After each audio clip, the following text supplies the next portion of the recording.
양육비를 주기로 한 약속을 지키지 않는 부모들이 여전히 적지 않습니다. 고급 외제차를 타면서 피해 다니거나 법원의 감치 명령을 무시하는 경우도 있습니다. 이런 무책임한 부모들이 강화된 법에 따라 처음으로 경찰에 고소됐습니다. 양육비 해결 총연합회 이영 대표와 함께 이야기 나눠보겠습니다. 어서 오십시오. 네, 어서 오십시오. 안녕하세요. 네, 약속한 양육비를 지급하지 않은 엄마 아빠 경찰 조사를 받게 된 거고요. 기막힌 사연이 좀 있더라고요. 먼저 고급 외제차를 타면서도 아이한테는 무관심한 사례 어떤 내용입니까? 초등학교 아들 두 아들의 엄마신데요. 이분이 지금 2018년도부터 지금까지 약 한 6년 동안 미지급 상태로 단 한 차례도 지급하지 않은 상황이에요. 예. 그래서 이제 법적인 절차를 밟으려고 하다 보니까 이제 법원의 우편물이 송달이 되지 않아서 네. 이제 나중에 확인을 해보니까 이제 위장 전입을 한 상태였고 처음에는 이제 언니, 친언니 주소였다가 나중에는 또 친정 어머니 주소로 되어 있는 상황이어서 감치 소송이라는 것을 치를 때까지도 상당히 좀 고전을 하셨고요. 예. 감치 소송을 치르고 이제 법원으로부터 어렵게 판결을 받아서도 감치 집행을 하는데도 어려움이 있었습니다. 실거주를 확보를 해야 돼서 몇 가지 근거를 가지고 이제 아이 아빠하고 이제 저희 단체도 좀 도움을 드렸는데요. 추적을 해서 알아보니 강남구 대치동에 살고 있었고 그리고 이제 집 앞에 BMW 승용차 타고 있는 거는 이제 뭐 알고 있었던 상황이라 그 본인이 소득도 있고 능력이 있는데도 현금으로 지급받으면서 이제 그 금융 자산이나 이런 것들을 숨기고 양육비를 지급하지 않은 그런 사례입니다. 예. 감치라는 게 이제 유치장 또는 교도소에 가두는 걸 의미하는데 네, 맞습니다. 감치 명령 관련해서 저희가 잠시 뒤에 또 자세하게 설명을 드릴 거고요. 또 다른 사례도 놀라웠어요. 그 법적으로 할 수 있는 걸 다 했는데 1억 원이 넘는 양육비를 받지 못한 사례도 있었다고요. 네, 이분은 이제 혼자 아이를 키운 지 11년 차에 있었었는데 지난해 이제 감치 소송을 끝내고 제재 조치가 있기까지는 10년 동안 한 차례도 지급받은 바가 없어요. 예. 근데 이제 감치를 받았고 그리고 이제 제재 조치를 취했는데 네. 거기서 이제 일부의 금액을 지급은 했지만 여전히 지금 1억 2천만 원은 이제 지급되지 않은 상황이 있습니다. 예. 저희가 사실 보편적으로 알기에는 양육비를 주지 않는 사례들이 아빠들이 더 많았던 것 같은데 엄마도 적지 않은 모양입니다. 네, 맞습니다. 이게 이제 사실은 한부모 가정 내에 아이들을 키우는 양육자가 여성인 경우, 그러니까 모자 가구가 80%이기 때문에 양육비를 안 주는 비율이 그만큼 이제 좀 그 남성인 경우가 있었지만 사실은 그 아이를 자기 자녀를 두고 비정하게 살고 있는 엄마들도 많습니다. 네. 근데 이렇게 고소를 할 수 있게 된 것도 얼마 안 됐다고요. 네, 이제 이번에 이제 처음 시행된 건데요.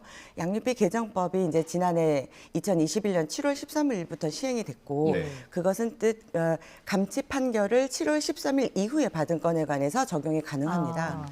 그리고 이제 형사처벌인 이 형사 제재 조치는 예. 이제 올해 7월 13일부터 시행이 된 건데 네. 그게 이제 감치 판결을 받고도 1년 동안 혹은 그러니까 1년 이내에도 양육비를 지급하지 않을 때 이제 이 조치를 취할 수 있도록 이제 법이 규정되었습니다. 예, 법 시행은 작년에 됐고 이제 감치 판결을 받은 이후에 1년이 지나야 되기 때문에 올해 7월부터 사실상 효력이 생기게 된 거죠. 그렇죠. 예, 네, 그렇게 보면 될 맞습니다. 것 같고요. 사실 이게 아이 키우는 입장에서는 예전 배우자가 처벌받는 게 목적이 아니라 이 그렇죠. 돈을 받는 목적이지 않겠습니까? 네, 그렇죠. 양육비를 못 받는 분들이 형사 고소하기 전에 좀 취할 수 있는 조치들도 여러 개가 있죠. 네네. 그 이제 앞서 세 가지 제재 조치는 이미 시행이 됐습니다. 네. 운전면허를 이제 정지하거나 그 출국을 금지하거나 그리고 신상을 이제 여성가족부 홈페이지에 공개를 하는 건데요. 예. 이 세 가지 조치를 취해도 지급하지 않을 때 이제 형사 조치에까지 이르게 되는 거예요. 예, 저희가 지금 그래픽으로 보여드리고 있는데 이것도 감치 명령 결정을 받은 뒤에 가능한 겁니다. 운전면허 효력 정지 요청을 할 수 있는 거고요. 네. 출국 금지도 요청을 할 수 있는 거고요.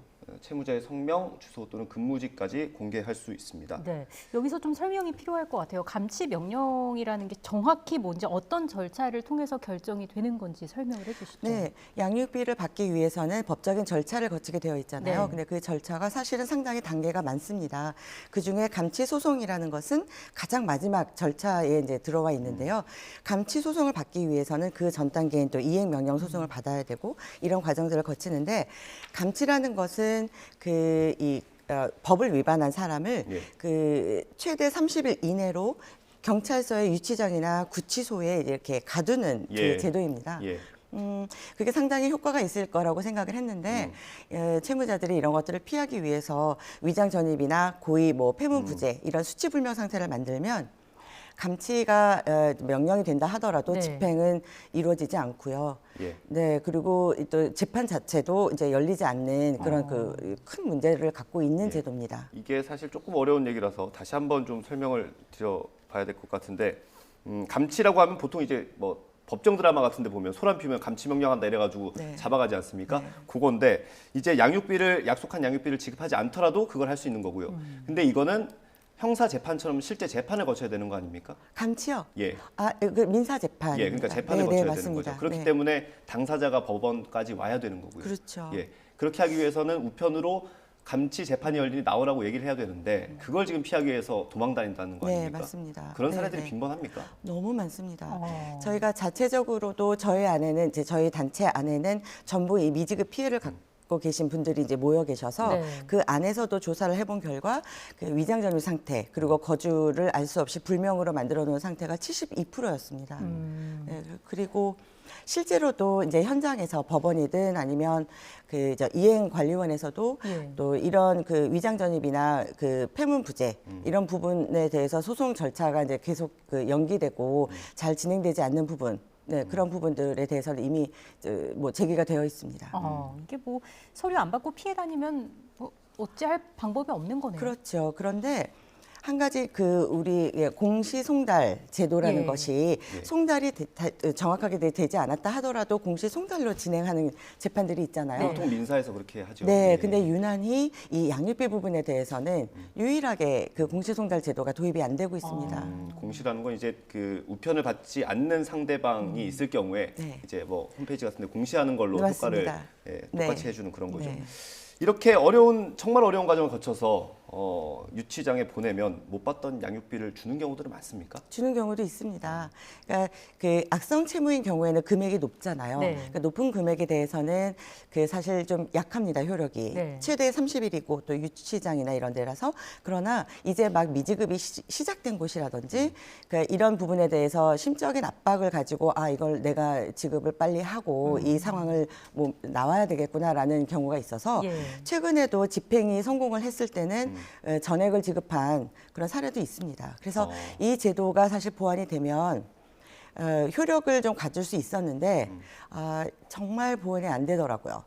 그래서 지금 그냥 여전히 이 상태에 머물러 있는 거예요. 예. 그래서 제재 조치에도 이 감치 결정이 전제되어 있는데 그렇다면 제재 조치를 하기 전에 이 감치 단계에는 좀 이렇게 삭제를 하는 것이 가장 필요한 그 방안일 거라고 보고 있습니다.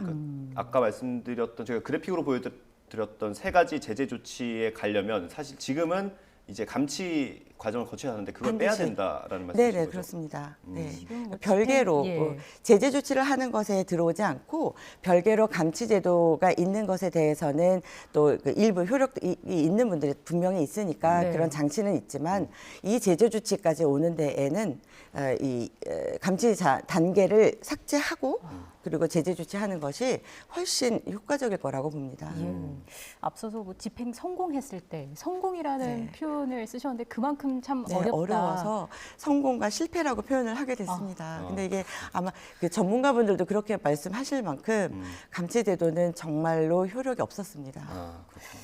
저희가 아까 그래픽으로 살짝 보여드렸는데 양육비 이행을 확약을 해놓고 네. 그 실제로 이행하는 비율이 너무 낮아요. 네. 이게 10명 중에 4명도 안 됩니다. 사실 그 지급 확약, 그러니까 약속을 확정한 거잖아요. 네.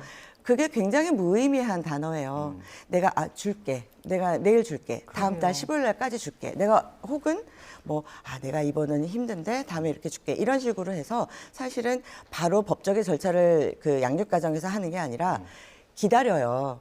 오랜 세월 동안 기다리고 그리고 나서도 이제 자발적인 이행을 기다리면서 예. 호소를 하거나 애원을 하죠. 양육비를 아이가 지금 너무 힘들다. 네. 그건 이제 부와 모두 마찬가지예요. 예. 그런데 이제 그게 지켜지지 않으니까 도저히 안 되겠어서 법 절차를 시작을 하는데 법 절차 자체가 엄청 길잖아요. 예. 그게 이제 2, 3년이 걸리고 이 제재 조치에서 또 1년이라는 시간이 걸리면 그 사이에 아이들이 성년이 돼요. ね 이제 그런 분들이 상당히 올해도 성년이 된 아이들이 얼마나 많았겠습니까? 이제 약속만 하는 걸로는 이제는 그런 상태는 아니에요. 미지급이 80%이기 때문에 줄게라는 약속만으로는 이제는 더 이상 그 기다림이라는 거는 무의미하다. 네, 그래서 저 단어나 저 조사는 네, 아니라 확실하게 이행을 할 수 있는 단계로 저희가 빨리 조치를 해야 되는 것이 예, 필요합니다. 확실한 무언가가 필요해 보이고 네. 또 말씀 들어보니까 참 이 험난한 과정을 지나오면서 많이 중간에 지치는 분들도 많겠다라는 생각이 들거든요. 상당히 많죠. 그 법이 개정됐을 때에는 또 이게 이제는 좀 쉽게 이게 아이들 양육비 좀 받을 수 있겠구나 네. 했는데 여전히 또 지금 아직 효과가 없잖아요. 그러니까 중간에 이거 법으로 해도 안 되는구나 이런 생각을 하면 좌절을 합니다. 포기하죠. 빨리 차라리 내가 더 많이 이제 뛰어서 그 두 사람 몫을 다 하겠다라고 또 이제 막 또 포기해요. 근데 한 사람이 두 사람 경제만큼 또 아이를 분담해서 양육하는 네. 것들을 다 부담을 하다 보니까 아이가 힘든 거예요. 그래서 다시 또 어떻게 법 절차를 좀 밟아야지 이런 마음을 하죠. 예. 이게 이제 반복이 되면서 지침과 포기 이게 이제 반복이 되고 있어요. 네. 사실 제가 오늘 대담을 위해서 공부를 하면서 제가 여쭤봤던 것 중에 하나 있지 않습니까? 이게 법적으로 내가 줄게라고 약속을 안 했는데도 꼭 줘야 되는 거냐라는 질문을 굉장히 많이 드렸었어요. 그때 해주셨던 답변도 도움이 될 것 같아요. 네, 그러니까 앵커님께서 그럴 때는 물론 도덕적이나 윤리적으로는 마땅히 주어야 된다. 그러나 이게 정말로 법적으로 규제를 할 의무이냐라고 물음을 주셨거든요. 근데 이게 사실 도덕과 윤리가 이게 같이 법 안에 다 들어가 있잖아요. 이게 채권이 있든 없든 사실은 태어난 아이를 대해서는 어른들은 반드시 책임을 져야 되고 네. 그 첫 번째 책임은 부모에게 있잖아요. 그러니까 그거는 아이들 양육비 이거는 아이들이 성장할 때 반드시 필요한 아주 기초 비용이기 때문에 그렇죠. 그게 없으면 아이들 생존권에 직결이 돼요. 그러니까 아이들이 너무 힘들어하고 아이들이 막 계속 상처를 안고 있으면 결국 국가 미래 동력도 떨어지는 일이잖아요. 그러니까 반드시 지급이 되어야 되는 부분이기 때문에 일단 법적으로도 말씀처럼 규정이 명확하게 돼서 사회 인식이 전부 바뀌면 결국 우리나라도 미래의 이 소중한 아이들이 그 성장기에 겪는 어려움들은 커서도 회복을 할 수 없는 부분이잖아요. 네. 미리미리 이런 것들은 좀 대비를 해야 된다고 생각합니다. 구체적으로 어떤 부분들이 좀 보완이 됐으면 좋겠는지 네. 그것도 설명을 해주세요. 네, 앞서 말씀드렸던 것처럼 법적으로는 감치제도라는 부분에 대해서 문제점을 개선을 해야 되니까 공시송달 제도를 도입해서 감치제도를 통해서도 이행이 될 수 있도록 하는 것 하나고요. 두 번째는 지금 새로 들어온 개정법의 내용상 그 양육비, 그러니까 감치 결정을 반드시 받아야만 한다는 그 내용을 예. 빼야 됩니다. 예. 그렇게 돼야 되는 것이 첫 번째 문제고요. 네. 그리고는 지금 개정법에 가지고 있는 제재 조치들의 그런 예외 조항의 내용들, 예. 그 내용들이 지금 오히려 채권을 갖고 있는 양육 가정보다 채무자에게 더 많은 부분을 보호해주는 형태로 들어왔어요. 예를 들면 예. 운전면허 정지 같은 경우는 뭐 생업일 경우에는 그러지 아니할 수 있다 뭐 그런 내용. 네, 예. 운전이 생계 수단일 경우에는 이거 제외한다. 그러면 운전을 생업으로 갖고 있는 부모의 자식은 양육비 없어도 되나요? 그렇게 살 수 있는 건 아니잖아요. 네. 그렇게 예외 사항을 두면 안 되거든요. 그리고 이제 가지고 있는 조항마다 100일의 뭐 어떤 기한을 두고 예. 있다거나 이런 것들은 의미가 없이 그거는 양육비 이행을 확보하겠다는 게 아니라 그냥 텍스트에 불과하다고 느껴져요. 예. 그러니까 그거는 양육비 이행 확보할 수 있는 수단의 정도까지 좀 수위를 높여야 된다고 생각합니다. 예. 마지막으로요. 오늘 저희가 얘기한 것들 대부분이 이제 여가부 업무 아니겠습니까? 예, 근데 이번 그렇습니다. 정부 들어서 이제 여가부의 업무를 다른 부처로 좀 분산하기로 했는데 아쉬운 부분이 있으실 것 같습니다. 지금까지는 그 부분에 대해서 구체적으로 어떤 내용이 발표된 바가 없어서 저희들이 관심을 갖고는 있지만 뭐 이렇게 어떤 정확한 내용들이 있어야 말씀을 드릴 수 있을 것 같은데요. 일단은 어느 각 부처마다 가지고 있는 주요 기능이 있잖아요. 네. 특수성을 가지고 있는 그런 기능은 축소를 하거나 없앨 것이 아니라 그 기능을 더 강화해야 된다고 생각을 하고 있으니까 그럼 그 어떤 주요 기능, 특히 이제 아동 양육비 부분에서는 그 주부부처가 다 한 군데였는데 그 기능을 강화해서 그게 이제 어디로 이동이 되거나 새로이 된다 하더라도 지금 어떤 실패와 성공을 거듭해 왔었던 곳이 아무래도 그 이 업무 수행의 노하우가 있을 테니 네.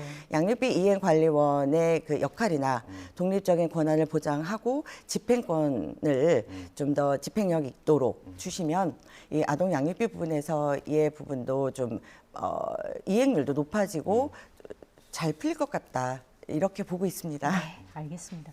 앞서 말씀해 주신 것처럼 양육비는 아이들의 생존권과도 직결이 되는 것이고요. 부모의 의무이자 책무입니다. 보다 확실한 대책, 보완책이 하루빨리 마련될 수 있기를 기대해 보겠습니다. 양육비 해결 총연합회 이영 대표 이야기 들었습니다. 고맙습니다. 고맙습니다. 감사합니다.